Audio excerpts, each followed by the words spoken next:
Mubashir. Russian President Vladimir Putin on Friday stated that he invited U.S. President Donald Trump, saying he issued an invitation for the U.S. President for a face-to-face meeting in Moscow.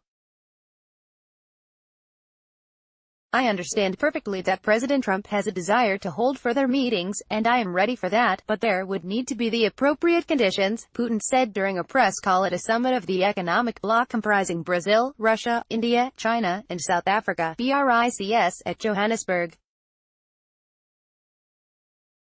"He has, in fact, the same invitation to come to Moscow, and I told him so. I am ready to go to Washington, but I repeat, if the right conditions will be established," Putin added. While President Putin did not detail what conditions that needed to be met for a new meeting to take place, he said that telephone calls between Moscow and Washington were not enough and both presidents needed to meet to discuss issues like the Iran nuclear deal and global conflicts. In response, the White House press secretary Sarah Sanders said that President Trump looks forward to having President Putin to Washington after the first of the year 2019, and he is open to visiting Moscow upon receiving a formal invitation. After last week's summit in Helsinki, U.S. President Trump said he invited the Putin to Washington, but the White House advisors said that the meeting would be delayed until next year.